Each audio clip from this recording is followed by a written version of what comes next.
Assalamualaikum warahmatullahi wabarakatuh. Salam sejahtera bagi kita semua.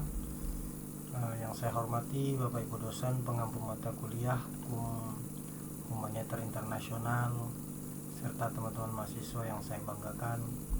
Perkenalkan, nama saya Rahmat Tamrin, mahasiswa program studi hukum Universitas Iber Muhammadiyah. Pada kesempatan ini saya akan mempresentasikan materi yang berjudul Hukum Humanitar Internasional dalam menghadapi teknologi perang modern, drone, dan perang cyber. Pertama-tama marilah kita panjatkan rasa puji dan syukur kita kehadirat Allah Subhanahu wa taala, di mana pada saat ini kita masih diberikannya berbagai kenikmatan, di antaranya nikmat sehat, sempat iman dan Islam, sehingga kita dapat menyaksikan video ini bersama-sama. Salat beriring salam untuk ujung-ujungnya kita panjatkan kepada Nabi besar kita Nabi Muhammad SAW. Mudah-mudahan kita tetap akan selalu menjadi umatnya hingga hari kiamat kelak. Amin ya rabbal alamin.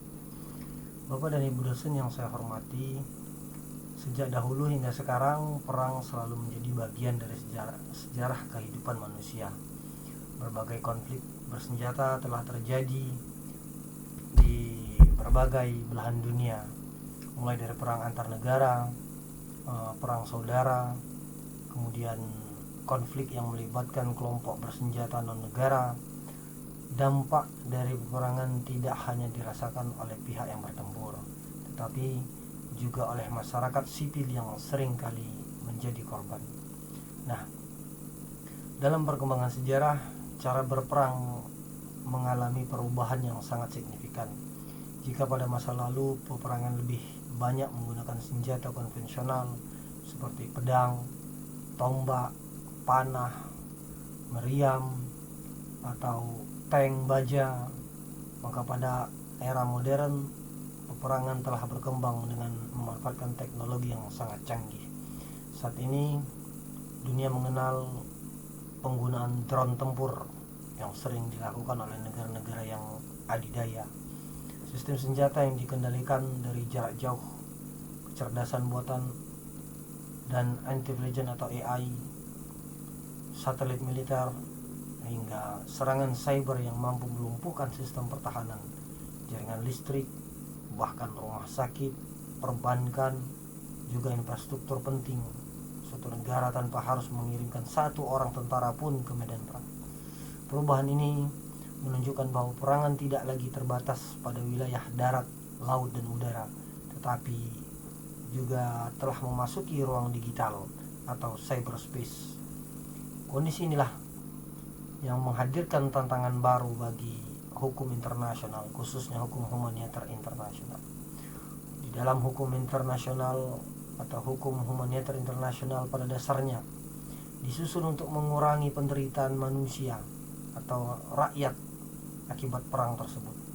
Aturan-aturan tersebut mengatur bagaimana perang boleh dilakukan, siapa saja yang harus dilindungi, serta senjata dan metode perang yang diperbolehkan maupun yang tidak diperbolehkan atau yang dilarang.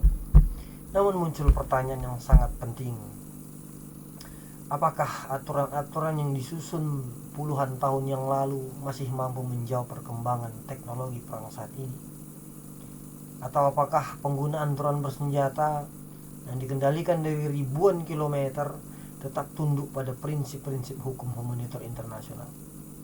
Bagaimana hukum internasional mengatur serangan cyber yang dapat mematikan listrik rumah sakit atau merusak sistem komunikasi suatu negara tanpa menggunakan peluru maupun bom atau orang-orang yang dikirim?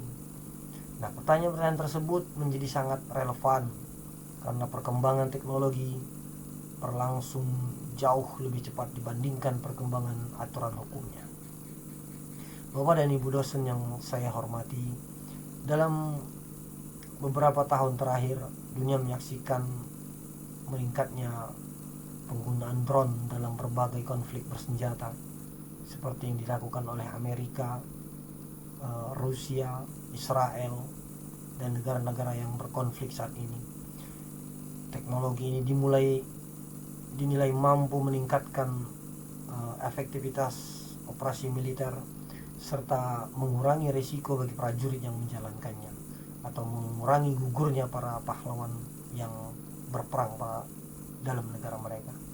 Namun di sisi lain, penggunaan drone juga menimbulkan persoalan hukum, terutama ketika serangan tersebut mengakibatkan korban sipil atau dilakukan tanpa dasar hukum yang jelas.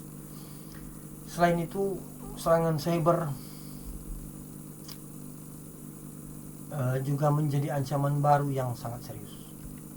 Serangan terhadap sistem komputer pemerintahan, jaringan listrik, rumah sakit, maupun fasilitas publik dapat menimbulkan kerugian yang sangat besar meskipun tidak terjadi kontak fisik antara pihak yang bertikai atau yang sedang berperang. Fenomena ini menunjukkan bahwa peperangan modern tidak hanya mengandalkan kekuatan militer saja, tetapi juga kemampuan teknologi informasi dan komunikasi. Oleh karena itu, hukum humaniter internasional dituntut untuk mampu beradaptasi dengan perkembangan agar tetap dapat memberikan perlindungan terhadap kemanusiaan, tentunya rakyat yang tidak bersalah. Adapun tujuan dari presentasi ini adalah untuk menjelaskan pengertian hukum humaniter internasional beserta dasar hukum, kemudian menjelaskan prinsip-prinsip utama dalam hukum humaniter internasional, kemudian menganalisis penggunaan drone dan perang cyber dalam perspektif hukum humaniter internasional, kemudian juga mengkaji berbagai tantangan penerapan hukum humaniter terhadap perkembangan teknologi perang modern, dan yang terakhir mungkin memberikan rekomendasi mengenai penguatan hukum internasional agar tetap mampu melindungi nilai-nilai kemanusiaan di era digital.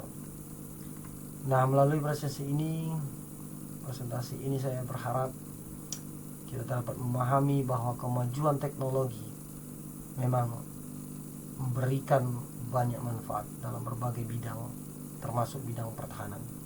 Namun demikian, kemajuan teknologi juga harus diimbangi dengan penghormatan terhadap prinsip-prinsip kemanusiaan. Teknologi tidak hanya menjadi alasan untuk mengabaikan hak asasi manusia ataupun menghilangkan perlindungan terhadap masyarakat sipil dalam konflik bersenjata pada negara tersebut. Karena pada hakikatnya, tujuan utama hukum humaniter internasional adalah martabat manusia, bukan di tengah situasi perang sekalipun harus dilindungi, dan itu terjadi tanpa diduga-duga. Baiklah, untuk memudahkan pembahasan presentasi ini akan saya bagi menjadi beberapa bagian.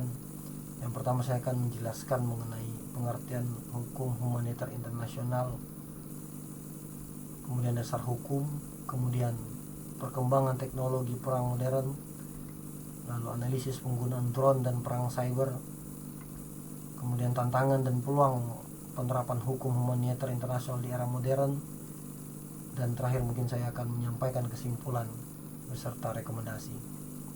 Baiklah, tanpa berpanjang lebar, marilah kita memasuki pembahasan pertama mengenai pengertian hukum humaniter. Baik Bapak dan Ibu dosen yang saya hormati, pada bagian ini saya akan menjelaskan mengenai pengertian hukum humaniter internasional, sejarah perkembangannya, dasar hukum dan menjadi landasannya, serta prinsip-prinsip utama yang harus dipatuhi dalam setiap konflik bersenjata. Hukum humaniter internasional merupakan cabang dari hukum internasional yang mengatur cara-cara berperang serta memberikan perlindungan kepada orang-orang yang tidak lagi ikut serta dalam konflik bersenjata. Dengan kata lain, hukum humaniter internasional ini tidak bertujuan melarang perang, melainkan membatasi dampak kemanusiaan yang ditimbulkan oleh perang tersebut. Aturan-aturan dalam hukum humaniter internasional mengatur siapa yang boleh diserang, siapa yang harus dilindungi, jenis senjata yang boleh digunakan, serta metode peperangan yang diperbolehkan menurut hukum internasional. Dan menurut pakar hukum internasional Jean Piaget, hukum humanitar internasional tersebut adalah seperangkat aturan yang bertujuan membatasi penderitaan manusia dalam konflik bersenjata dengan memberikan perlindungan kepada korban perang serta membatasi cara dan alat peperangan. Sementara itu, Boermouna menjelaskan bahwa hukum humanitar internasional merupakan hukum yang mengatur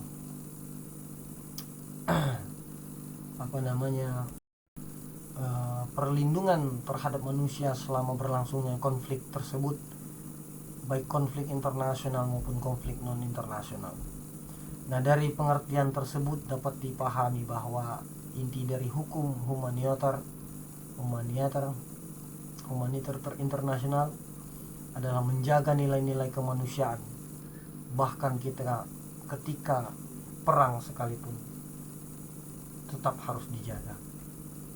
Bapak, Ibu, dan dosen yang saya hormati, perkembangan hukum humanitar internasional tidak terlepas dari peristiwa pertempuran Solferino di Italia pada tahun 1859. Dalam pertempuran tersebut, puluhan ribu tentara terluka dan meninggal tanpa mendapatkan perawatan yang layak.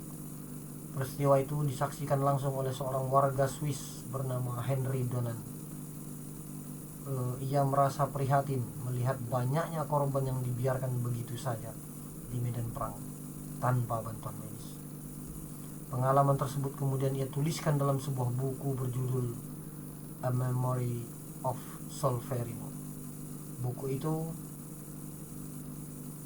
benar-benar menggugah perhatian masyarakat internasional dan mendorong lahirnya gagasan untuk membentuk organisasi kemanusiaan yang bersifat netral. Dari gagasan tersebut kemudian lahirlah International Committee of the Red Cross atau ICRC, yaitu yang hingga saat ini menjadi organisasi kemanusiaan internasional yang sangat berperan dalam melindungi korban, terutama korban perang. Selanjutnya, negara-negara menyepakati Konvensi Jenewa tahun 1864 yang menjadi tonggak awal berkembangnya hukum humanitar internasional. Nah, perkembangan terus berlanjut hingga lahirlah 4 Konvensi Jenewa tahun 1949 yang sampai saat ini menjadi dasar utama hukum humanitar internasional modern. Dasar hukum utama hukum humanitar internasional terdiri dari beberapa instrumen.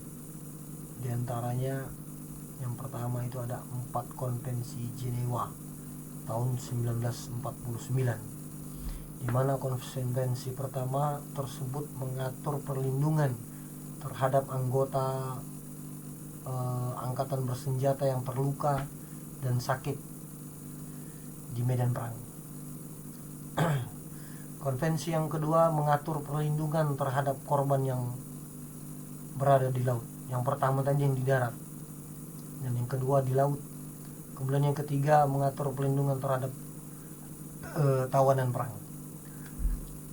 Konvensi yang keempat mengatur perlindungan terhadap penduduk sipil tentunya selama konflik bersenjata tersebut. Nah, selain itu terdapat pula protokol tambahan 1 tahun 1977 yang mengatur konflik bersenjata internasional, serta protokol tambahan kedua tahun 1977 yang mengatur konflik bersenjata non internasional. Perkembangan teknologi dan bentuk konflik modern ini juga mendorong lahirnya berbagai perjanjian, tentunya perjanjian internasional lain seperti konvensi mengenai pelanggaran ranjau darat, senjata kimia, senjata biologis, serta berbagai instrumen hukum internasional lainnya. Bapak, Ibu, dosen yang saya hormati, agar tujuan kemanusiaan dapat tercapai, hukum humanitar internasional memiliki beberapa prinsip dasar yang wajib dipatuhi oleh semua pihak yang dalam konflik bersenjata. Pertama yaitu ada prinsip kemanusiaan atau humanity, di mana prinsip ini menegaskan bahwa meskipun perang sedang berlangsung, setiap manusia tetap harus diperlakukan secara manusiawi. Warga negara yang bukan tentara atau polisi atau yang sedang berperang, mereka wajib dilindungi. Korban luka harus mendapatkan perawatan medis. Tawanan perang tidak boleh disiksa, kecuali Israel yang semena-mena itu menyiksa tawanan perang. Laknatullah Israel itu. Kemudian penduduk sipil harus dilindungi dari tindakan yang tidak perlu. Prinsip ini menjadi jiwa dari seluruh hukum humaniter internasional. Yang kedua, prinsip pembedaan atau distinction. Ini merupakan salah satu prinsip yang paling penting. Prinsip distinction ini mengharuskan setiap pihak yang sedang berperang untuk selalu membedakan antara kombatan dan penduduk sipil, atau antara tentara dan penduduk sipil. Serangannya hanya boleh diarahkan kepada sasaran militer yang sah atau yang sedang berperang, tentara dan lain sebagainya. Namun rumah sakit, sekolah, tempat ibadah, ambulan, tenaga medis, serta masyarakat sipil tidak boleh dijadikan secara sasaran serangan. Walaupun hal tersebut tidak berguna bagi Israel, laknatullah. Karena mereka itu ya laknatullah. Jadi kalau negara seperti Israel ini melanggar prinsip, maka tindakan yang dapat dikategorikan sebagai pelanggaran serius terhadap hukum humaniter internasional bagi Israel. Kemudian yang ketiga, prinsip proportionality atau proportionality. Prinsip ini mengharuskan bahwa setiap serangan militer harus seimbang dengan keuntungan militer yang ingin dicapai. Maksudnya, suatu serangan tidak boleh dilakukan apabila diperkirakan akan menimbulkan korban sipil yang jauh lebih besar dibandingkan manfaat militernya. Sebagai contoh, menghancurkan satu kendaraan militer musuh tidak dapat dibenarkan apabila harus mengorbankan satu rumah sakit yang penuh dengan pasien misalnya. Kemudian yang keempat, prinsip kehati-hatian atau precaution. Sebelum melakukan serangan, pihak yang berperang wajib mengambil langkah-langkah untuk meminimalkan korban sipil. Misalnya dengan melakukan identifikasi target secara akurat, memilih waktu yang tepat, terus memberikan peringatan apabila memungkinkan, dan menggunakan senjata yang paling sedikit menimbulkan dampak terhadap masyarakat sipil. Namun sekali lagi, semua ini tidak berarti bagi Israel, laknatullah. Yang kelima, prinsip military necessity atau kepentingan militer. Prinsip ini memperbolehkan penggunaan kekuatan militer hanya sejauh diperlukan untuk mencapai tujuan militer yang sah. Namun prinsip ini tidak dapat dijadikan alasan untuk melakukan pembunuhan massal, penyiksaan, genosida, penggunaan senjata terlarang, ataupun penghancuran fasilitas sipil secara sewenang-wenang. Maka dengan demikian, kepentingan militer harus selalu diimbangi dengan penghormatan terhadap prinsip kemanusiaan. Bapak Ibu dosen yang saya hormati, jadi dari penjelasan tersebut dapat kita pahami bahwa hukum humaniter internasional dibangun di atas keseimbangan antara kepentingan militer dan perlindungan terhadap nilai-nilai kemanusiaan. Walaupun perang merupakan situasi yang penuh kekerasan, namun hukum internasional tetap memberikan batasan agar penderitaan manusia atau masyarakat rakyat yang tidak berdosa tidak semakin meluas untuk hancur, untuk terkena imbas perang tersebut.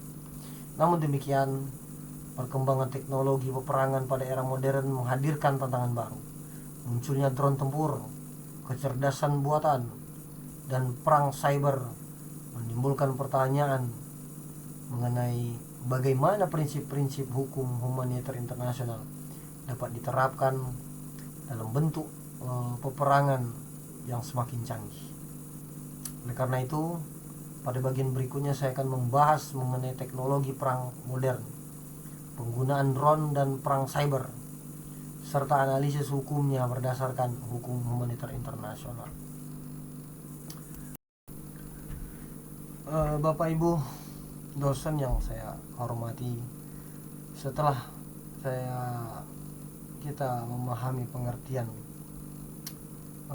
sejarah, dasar hukum, dan prinsip-prinsip hukum humanitar, selanjutnya saya akan membahas inti dari presentasi ini, yaitu bagaimana hukum humanitar internasional menghadapi perkembangan teknologi perang modern, khususnya pengguna drone dan perang cyber. Perkembangan teknologi telah mengubah hampir seluruh aspek kehidupan manusia, termasuk dalam bidang pertahanan dan militer. Saat ini banyak negara mengembangkan sistem persenjataan berbasis teknologi tinggi, menggunakan AI yang mampu melakukan operasi militer secara lebih cepat, lebih akurat, dan dengan resiko yang lebih kecil bagi pasukan mereka sendiri, seperti drone yang langsung menyerang ke tentara sehingga membuat tentara tersebut tidak dapat tertolong lagi. Dua bentuk teknologi yang paling banyak digunakan dalam konflik modern saat ini adalah drone tempur dan serangan cyber atau cyber warfare. Drone atau unmanned aerial vehicle adalah pesawat tanpa awak yang dapat dikendalikan dari jarak jauh atau beroperasi secara otomatis. Sungguh luar biasa bahayanya. Pada awalnya drone digunakan untuk kegiatan pengintaian dan pengumpulan informasi perang. Namun seiring perkembangan teknologi, drone kini dapat dipersenjatai dengan rudal atau bom, sehingga mampu melakukan serangan secara langsung dan tiba-tiba. Penggunaan drone memiliki beberapa kelebihan. Drone dapat menjangkau wilayah yang sulit diakses, yang jauh, di tengah hutan misalnya, melakukan pengawasan dalam waktu yang lama, serta mengurangi risiko jatuhnya korban dari pihak operator karena dikendalikan dari lokasi yang jauh dari medan perang. Namun demikian, penggunaan drone juga menimbulkan persoalan hukum yang cukup serius. Salah satu persoalan utamanya adalah kemungkinannya terjadi kesalahan identifikasi yang kepada target. Apabila informasi yang digunakan tidak akurat, maka serangan drone dapat mengenai warga sipil, dapat mengenai rumah sakit, sekolah, tempat ibadah, atau fasilitas umum lainnya. Nah, dalam perspektif hukum humanitar internasional, kondisi tersebut berpotensi melanggar prinsip distinction, yaitu kewajiban membedakan antara sasaran militer dan penduduk sipil. Selain itu, penggunaan drone juga harus memenuhi prinsip proportionality. Artinya seseorang tidak boleh melakukan serangan yang dilakukan apabila kerugian terhadap penduduk sipil diperkirakan jauh lebih besar dibandingkan keuntungan militer yang ingin dicapai. Banyak itu terjadi. Selain drone, bentuk peperangan modern yang semakin berkembang adalah perang cyber. Perang cyber merupakan tindakan menyerang sistem komputer, jaringan komunikasi, atau infrastruktur digital milik negara lain dengan tujuan melemahkan kemampuan pemerintahan maupun militernya. Beberapa dengan perang konvensional, perang cyber seringkali tidak menggunakan senjata fisik. Serangan dilakukan melalui jalur internet dengan memanfaatkan perangkat lunak atau malware, perangkat lunak yang berbahaya. Peratasan yang dilakukan hingga serangan yang melumpuhkan sistem informasi. Sebagai contoh, serangan cyber dapat mengakibatkan padamnya jaringan listrik suatu negara, terganggunya sistem rumah sakit, lumpuhnya layanan transportasi, atau terputusnya komunikasi militer. Walaupun tidak selalu menimbulkan ledakan atau kerusakan fisik secara langsung, namun dampak dari hal-hal tersebut terhadap masyarakat dapat sangat besar. Bayangkan sebuah rumah sakit yang tidak bisa beroperasi, di mana ada rakyat di dalam yang sedang diobati. Bayangkan apabila sebuah rumah sakit kehilangan aliran listrik akibat serangan cyber tersebut, maka pasien yang bergantung pada alat bantu kehidupan seperti pompa jantung dapat kehilangan kesempatan untuk mendapatkan pelayanan medis. Dalam situasi seperti ini, akibat kemanusiaannya tidak kalah serius dibandingkan serangan bersenjata secara langsung. Karena itu, banyak pakar berpendapat bahwa apabila serangan cyber menimbulkan dampak yang setara dengan serangan militer, maka hukum humanitar internasional juga harus diberlakukan terhadap tindakan tersebut. Bapak dan Ibu dosen yang saya hormati, untuk memahami penerapan hukum humanitar internasional dalam praktiknya, saya akan menyampaikan beberapa contoh kasus nyata seperti konflik bersenjata antara Rusia dan Ukraina yang hingga saat ini belum selesai, menunjukkan bagaimana teknologi modern memainkan peran yang sangat besar. Dalam konflik tersebut, kedua pihak menggunakan drone untuk melakukan pengintaian, mengidentifikasi posisi lawan. Namun akhir-akhir ini mereka melancarkan serangan terhadap sasaran militer juga dengan menggunakan drone. Selain itu, berbagai laporan juga menunjukkan adanya serangan cyber terhadap jaringan komunikasi. Sistem pemerintahan dan infrastruktur penting menjadi lumpuh. Dalam perspektif hukum humanitar internasional, penggunaan drone tidak dilarang. Akan tetapi, penggunaannya harus tetap mematuhi prinsip-prinsip dasar, yaitu wajib membedakan sasaran militer dan warga sipil, penggunaan kekuatan secara proporsional, serta mengambil langkah-langkah pencegahan untuk mengurangi korban sipil. Apabila drone digunakan secara sembarangan hingga menyerang rumah sakit, sekolah, atau pemukiman warga, maka tindakan tersebut dapat dikategorikan sebagai pelanggaran hukum humanitar internasional. Dan ini banyak dilakukan oleh negara Israel laknatullah. Kembali lagi Israel. Kemudian ada contoh berikutnya dari konflik di jalur Gaza. Dalam konflik ini, penggunaan drone, rudal presisi, sistem pengawasan digital yang dilakukan oleh Israel laknatullah, dan teknologi militer modern menjadi bagian yang paling penting dalam operasi militer. Namun demikian, dunia internasional juga menyaksikan besarnya dampak kemanusiaan yang dialami masyarakat sipil di Gaza tersebut. Banyak sekali rumah sakit, sekolah, kamp pengungsian, dan fasilitas publik mengalami kerusakan akibat konflik yang berlangsung.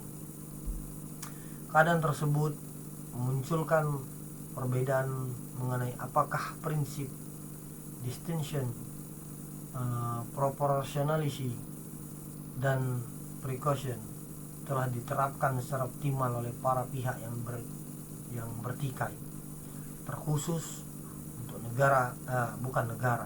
terkhusus untuk Israel laknatullah yang sewena-wena melakukan semua pelanggaran untuk memerangi warga Palestina di jalur Gaza terkhususnya.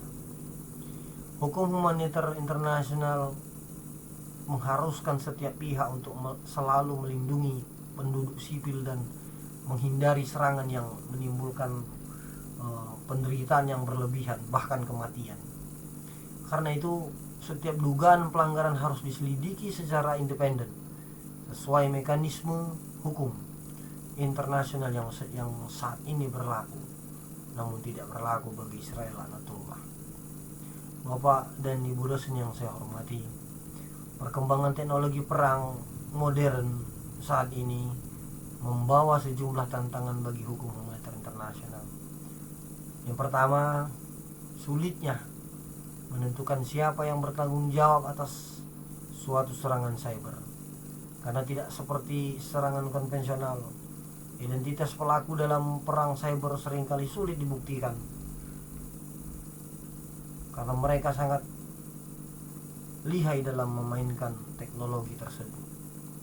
Yang kedua, penggunaan kecerdasan buatan atau AI dalam sistem persenjataan menimbulkan pertanyaan mengenai siapa yang harus bertanggung jawab apabila sistem tersebut melakukan kesalahan dan menimbulkan korban sipil.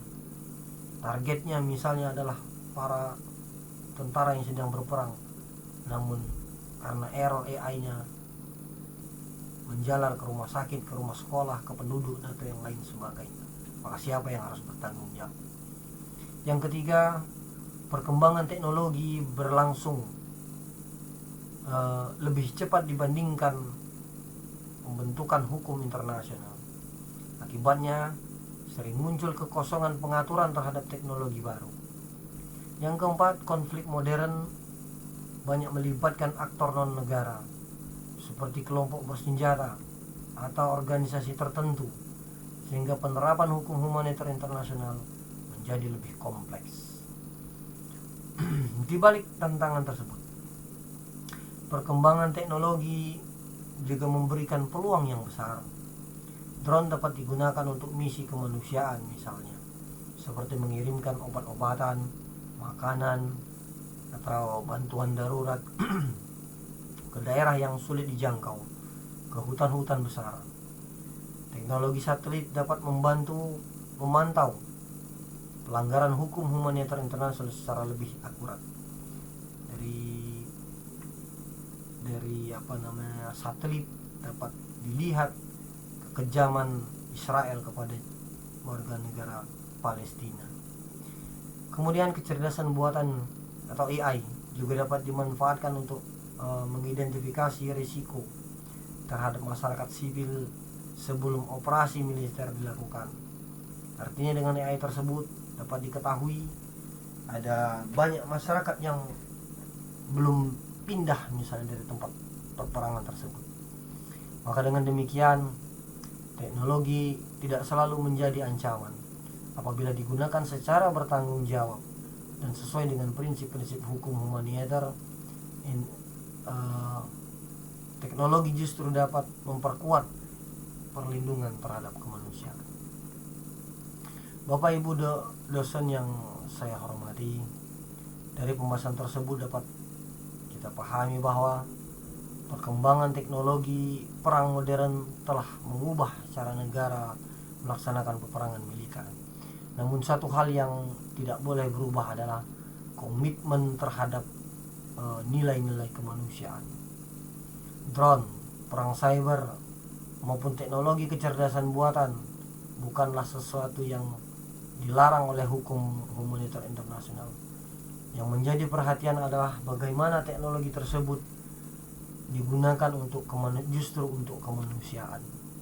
Selama penggunanya tetap mematuhi prinsip perang kemanusiaan, pembedaan antara kombatan dan penduduk, sipil dan profesionalitas, serta kehati-hatian, maka teknologi dapat menjadi alat yang mendukung tercapainya tujuan hukum humaniter. Pun sebaliknya, apabila teknologi digunakan tanpa memperhatikan prinsip-prinsip tersebut, maka resiko terjadinya pelanggaran hukum humaniter internasional akan semakin besar sekali. Oleh karena itu, pada bagian terakhir saya akan menyampaikan analisis akhir saya atau kesimpulan rekomendasi dan penutup dari presentasi ini.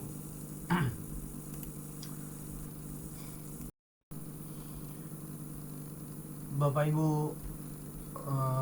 dosen yang saya hormati, setelah mempelajari hukum humanitar internasional beserta perkembangan teknologi perang modern, saya berpendapat bahwa tantangan terbesar saat ini bukanlah pada kemajuan teknologinya, melainkan pada kemampuan hukum internasional untuk mengimbangi perkembangan tersebut, untuk melahirkan hukum humanitar internasional dengan poin-poin terbaru.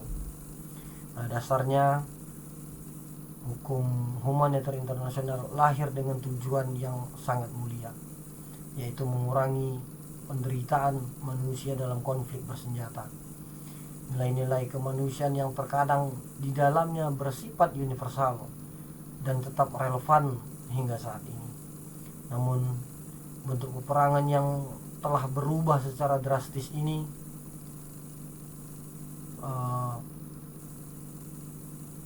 dapat membuat perbedaan antara hukum humanitar yang dulu dengan yang saat ini. Yang saat ini peperangan tidak lagi hanya dilakukan dengan senjata konvensional. Negara-negara telah memanfaatkan drone, AI, satelit, dan perang cyber sebagai bagian dari strategi militer mereka. Bahkan keputusan untuk melakukan serangan dalam beberapa kondisi telah dilakukan oleh sistem teknologi yang mampu menganalisis data secara cepat. Namun itu sungguh berbahaya bagi masyarakat. Menurut saya, kemajuan teknologi memberikan dua sisi yang berbeda. Di satu sisi, teknologi dapat meningkatkan akurasi serangan sehingga mengurangi risiko terhadap pasukan militer dan berpotensi mengurangi korban sipil apabila digunakan secara benar. Namun di sisi lain, seperti yang dilakukan oleh Israel laknatullah, apabila teknologi tersebut digunakan tanpa pengawasan hukum yang memadai, maka dampaknya justru dapat memperbesar pelanggaran terhadap hukum humanitar internasional. Itulah yang dilakukan Israel laknatullah. Sebagai contoh, serangan drone yang dilakukan berdasarkan informasi yang keliru dapat mengakibatkan korban dari kalangan masyarakat. Demikian pula serangan cyber terhadap jaringan listrik, misalnya rumah sakit atau sistem air bersih, dapat menimbulkan penderitaan yang sangat besar untuk masyarakat meskipun tidak menggunakan senjata konvensional. Bayangkan ketika aliran listrik padam pada penggunaan rumah sakit dan lain sebagainya. Oleh karena itu, menurut saya, perkembangan teknologi tidak boleh dijadikan alasan untuk mengurangi penghormatan terhadap prinsip-prinsip kemanusiaan. Justru semakin canggih teknologi yang digunakan, seharusnya semakin besar pula tanggung jawab hukum dan moral yang harus dipikul oleh setiap negara. Bapak Ibu dosen yang saya hormati, berdasarkan seluruh pembahasan yang telah saya sampaikan, terhadap beberapa kesimpulan yang dapat diambil. Yang pertama, hukum humanitar merupakan bagian dari hukum internasional yang bertujuan membatasi dampak kemanusiaan akibat konflik bersenjata. Hukum ini tidak melarang perang, tetapi mengatur bagaimana perang tersebut harus dilakukan dengan benar agar tetap menghormati martabat manusia. Yang kedua, dasar utama hukum humanitar internasional adalah 4 Konvensi Jenewa tahun 1949 beserta protokol tambahan tahun 1977. Instrumen-instrumen tersebut menjadi pedoman dalam memberikan perlindungan kepada korban perang, kepada masyarakat, penduduk sipil, tenaga medis, serta objek sipil lainnya.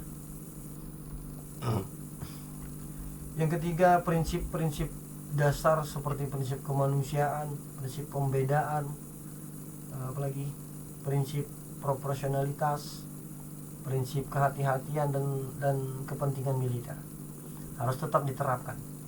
Meskipun metode peperangan telah berkembang dengan teknologi yang modern seperti saat ini. Yang keempat, penggunaan drone dan perang cyber pada dasarnya tidak dilarang oleh hukum humanitar internasional. Namun penggunaannya harus tetap mematuhi seluruh prinsip hukum humanitar. Pelanggaran terhadap prinsip-prinsip tersebut dapat menimbulkan tanggung jawab hukum internasional bagi pelakunya. Yang kelima, perkembangan teknologi perang modern yang menunjukkan bahwa hukum humanitar internasional harus terus berkembang agar mampu menjawab tantangan zaman tanpa meninggalkan nilai-nilai kemanusiaan yang menjadi dasar pembentukannya. Sebagai penutup, saya ingin menyampaikan beberapa rekomendasi. Pertama, masyarakat internasional perlu memperkuat kerjasama dalam menyusun aturan yang lebih spesifik mengenai gangguan teknologi militer modern, termasuk drone, AI, dan perang cyber.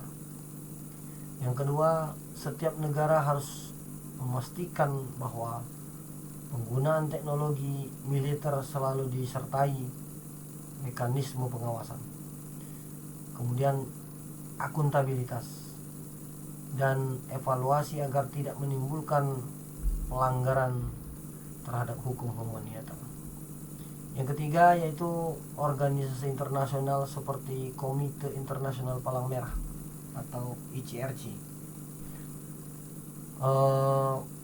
PBB, dan berbagai lembaga internasional lainnya perlu terus mendorong dialog antar negara mengenai pembentukan norma hukum yang mampu mengikuti perkembangan zaman atau perkembangan teknologi. Kemudian yang keempat, pendidikan mengenai hukum humanitar internasional.